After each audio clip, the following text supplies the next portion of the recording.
I am here with my friend Sarah from Torch Trust. Hello, Sarah. Hi, Andy. It's lovely to be back on Pure 24/7. Indeed, it is. And actually, we've had an interview. We've been to your wonderful building, and I still love that it's Torch Trust Torch Way. I love the street sign. Yeah, well, we got to name it. So with that was a plot of land, and we then got to name it. So it was Torchway. So you'll have noticed that even the chemist next door is called Torchway Pharmacy. I I love that little landmark of life Yeah. that points to you, which is great. So since we've met, and since we came down to you at your HQ and met all your lovely people on your coffee morning, how was Christmas and New Year for you as a team? Yeah, Christmas and New Year, the lead up to Christmas is always really busy, because we shut down for just under 2 weeks, and so people wanting to have orders of things in and carol sheets, and the Bethlehem carol sheet that you might be familiar with from carol services. We have lots of orders for that for people wanting it in large print and braille, so that's always quite a busy time. But since the new year, we've been back at work, lots of orders. Our holiday bookings have opened, which have made it really busy for those that are on the phones, because we've got 3 holidays this year. And I think within a week or maybe a week and a half of the phone lines opening for them, we'd sold half the places. Wow. So they're really quite popular. Before we get on to the reason for today's conversation, just remind us about the holidays you've got. Who are they for, Mhm. and how do people find out more? And maybe it's something that would be beneficial to them. Yeah, so the holidays are group holidays for people who have experienced sight loss, to some degree. So you don't have to be fully blind. It's open to people who are partially sighted as well, and especially people who maybe just wouldn't want to go away by themselves, but want to go away with other believers. So they're generally Christians who come, but not fully. You can totally come if you're not a Christian, but we do have time each morning where we spend some time in God's Word and discuss that together and sing songs. But we also have outings every day. The activities are all completely optional. So if people don't want to be part of the Bible times, that's completely fine. They're still very welcome to come on the trips with us. So they're happening this year in Poole, so near Bournemouth. So there's 2 separate weeks there, one in June and one in July, and also one in Northampton, which will involve a visit into Torch House as well. So that's one of the excursions. So people who want to come and meet the people that they talk to on the phones and help produce their things, that's one that I think people are particularly excited about. Oh, that's lovely. The thing is, you speak to somebody in the phone, and it's not often the case that we get to actually meet them in person. I chatted to somebody the other day.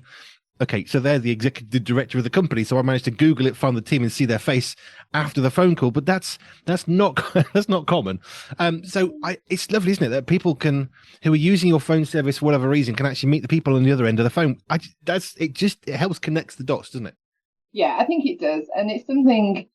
Often people phone up and they ask for prayer requests as well. So people that have been praying for them, and it's really encouraging for staff to meet the people that we've been praying for and that we've been producing things for, because I think it can feel quite repetitive sometimes, and the production of braille and large print. And then when you meet the people and you're reminded of who the people are that we're doing this for, suddenly it just gives you more energy again. Mm. Which we all need, because we can get stuck into, I suppose, just the job, the focus. I'm going to do this. I've got X to do, and I've got to Mm-hmm. email so and so, and I'm going to create that. And it's very easy, whatever our sphere of ministry or life, to kind of forget the people that we're serving. The reason for those emails and those meetings, which are really important. Actually, there are people, but it's easy to sort of lose sight of who it is we're serving. Not because we're nasty, malicious, just we're human. We kind of Yeah, we get stuck into wanting to do such a good job, we can forget who we're doing that good job for. yeah, exactly. And it happens to all of us. It happens on the radio because we don't get to see people. So, we're serving people. Now, you are here today to talk about your podcast, your latest podcast creation. Mm-hmm. So just give us a little bit of overview, because I know you had one in the past and this is a new project.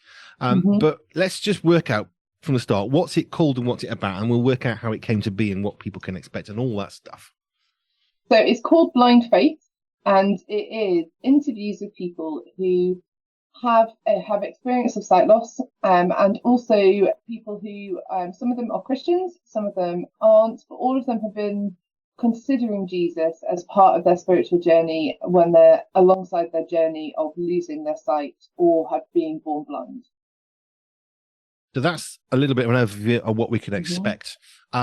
When does it actually start being output broadcast? When are the first? I'm trying to work out how to say it. When are the first episodes available? That's a better way of saying it. I think what the cool kids say is the episodes drop. I think it's a drop. I'm not sure I'm cool enough to say that, but yeah, the first 2 episodes are released on the 1st of February, which is 2 interviews with 2 different people. So Trevor and Emma, who've got 2 very different stories. Trevor's story is amazing because he did go fully blind, but then has had his sight restored. And so there's Trevor Stammers.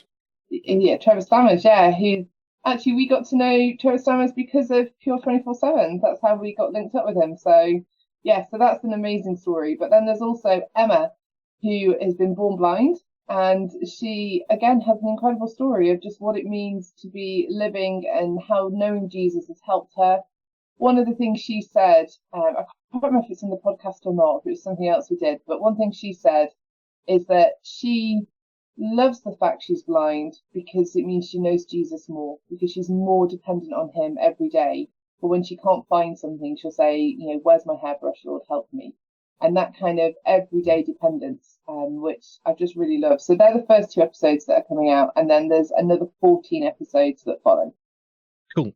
Trevor is I can sit and listen or chat with Trevor all day. I think we've done 3 or 4 interviews now, and I was really privileged. He'd not talked about his journey with sight loss, so it was quite dramatic and sudden, and then eventually was able to be resolved, which in itself is its own set of traumas.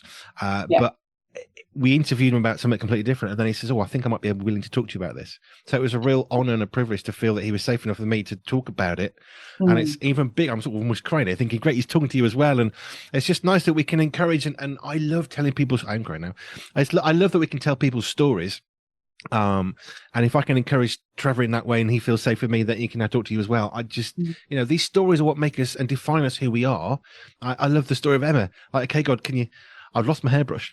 For me, I'll open my eyes and I'll go and find it. I'll see it. I know where I've been. If you're blind and you put it and it fell on the floor, it's not going to be where you left it. No. And unless you can actually kick it, you're not going to find it. So I love that dependence on Jesus, which is so precious for every single one of us. But I think all of us have got that very personal reason why we are choosing to depend on Jesus more. Yeah, definitely. And I think that's what comes across in all the stories. The stories are all so different. There's similar themes, but they're very, very different. And people who have interviewed who aren't Christians, wouldn't call themselves Christians. Again, it's just actually seeing how sight kind of falls into what they've been thinking about faith. Like what we experience physically impacts how we experience things spiritually.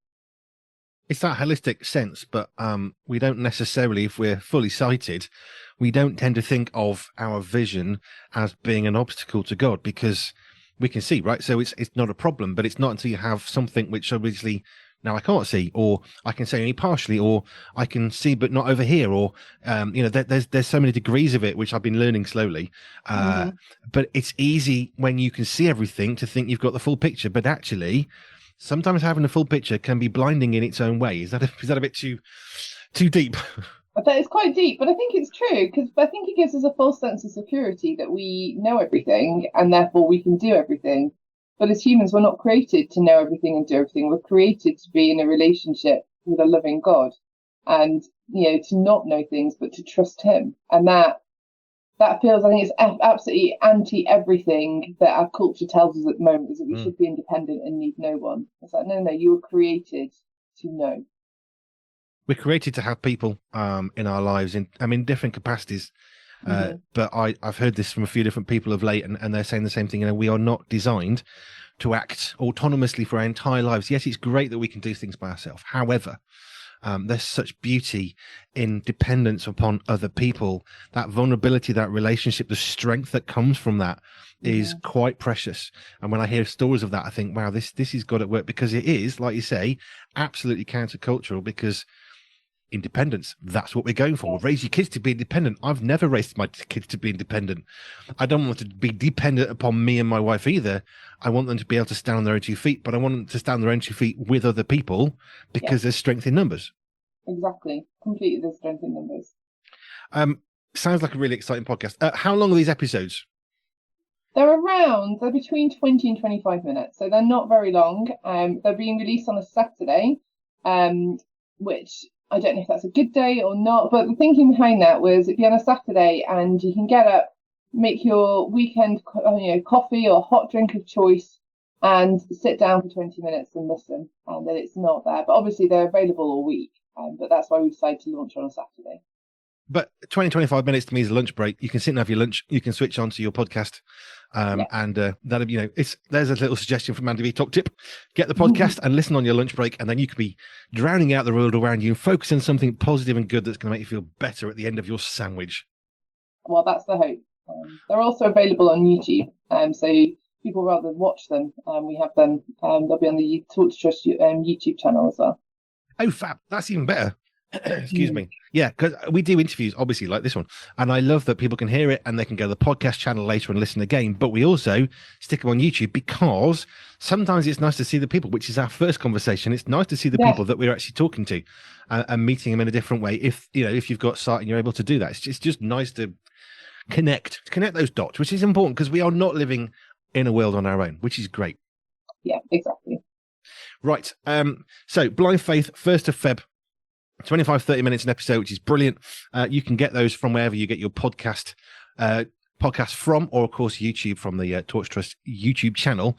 All of this, I'm assuming, I would hope, is on your website. So if people want to find out more about this Torch Trust in general, or specifically this podcast, where do they go to? Torchtrust.org. Torchtrust.org. Nice and simple, to the point.